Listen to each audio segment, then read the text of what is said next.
E aí, pessoal, estamos de novo com Biologia no Quarentena. E o Quarentena está aqui para trazer os assuntos que podem estar na sua prova de Biologia. E temos um assunto que pode realmente aparecer.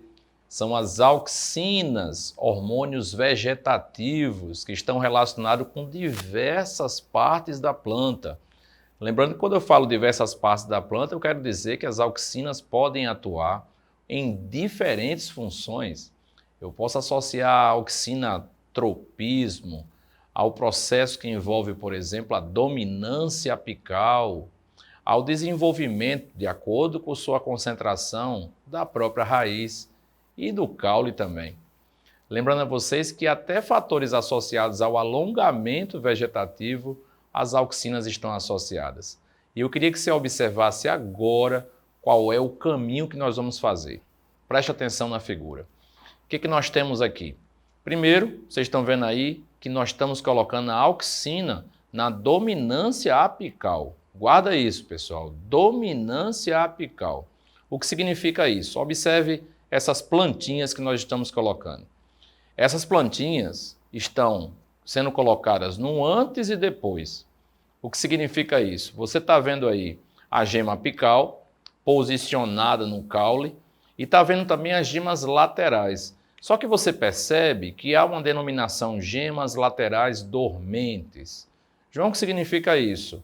É que na presença da gema com auxina, no caso que eu me refiro é a gema apical, esse A e A se refere a uma composição da auxina, o ácido indolacético. Então o que você tem aí? A auxina está inibindo a gema lateral e ela cresce para cima, inibindo o crescimento lateralizado.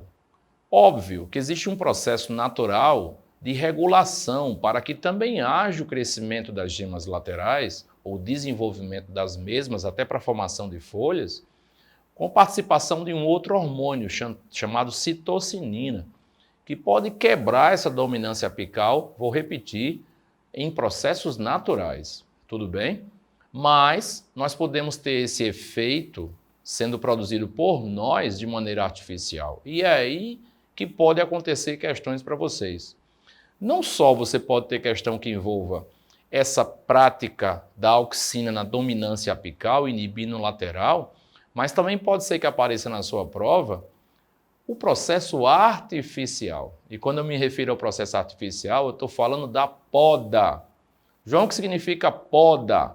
A poda é um mecanismo em que eu corto a gema apical, reduzo a concentração de auxina e favoreço o crescimento das gemas laterais, pessoal. Eu posso então organizar o crescimento vegetativo como eu quiser, óbvio, dependendo da planta que está sendo utilizada. Mas eu acho que o mais importante é a podação. Você saber que a poda é um fenômeno artificial que está quebrando a dominância apical. E esse tema apareceu muitas vezes já em vestibulares pelo país e que pode estar na sua prova do Enem neste domingo, na prova de Biologia. Se isso acontecer, cuidado, a referência do hormônio é a auxina. Sabemos que outros hormônios são importantes e podem aparecer, como o etileno, que está relacionado à abscisão foliar.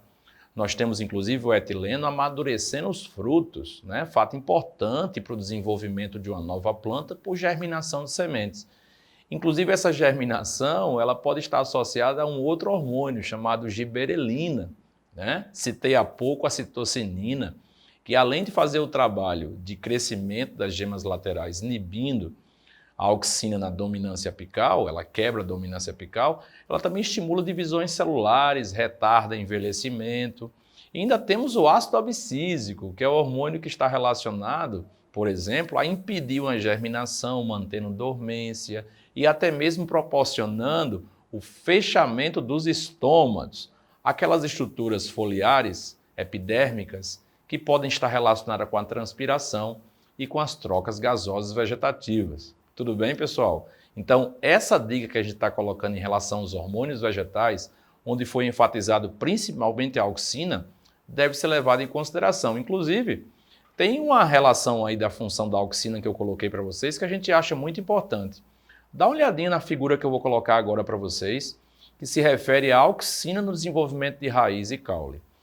Essa figura que aparece agora é gráfica, eu estou colocando um gráfico onde você percebe o ponto ótimo da ação da auxina em relação ao crescimento da raiz e o ponto ótimo da auxina em relação ao crescimento do caule. Percebam que o que nós necessitamos de auxina, porque no gráfico percebe-se que a concentração de auxina está aumentando, mas que você precisa ver que menos auxina faz a raiz crescer e mais auxina faz o caule crescer. Isso acontece por quê, pessoal? Porque a auxina ela tem um poderio na raiz. Vamos dizer que a raiz tenha mais afinidade pela auxina do que o próprio caule. Então, de repente, você tem mais auxina inibindo a raiz, mas fazendo o caule crescer. E menos auxina fazendo a raiz crescer e o caule não crescer, ficando inibido, né? Portanto, acho importante que você analise essa parte hormonal vegetativa para fazer um quadro comparativo em relação à ação da auxina nas raízes e caules, lembrando que o caule é o lugar onde vai acontecer a produção de auxina. Ok, amigos? Mais uma dica show aí que nós temos no Quarentena, e é possível que você tenha questões sim sobre hormônios vegetais na prova de biologia. Um abraço, pessoal!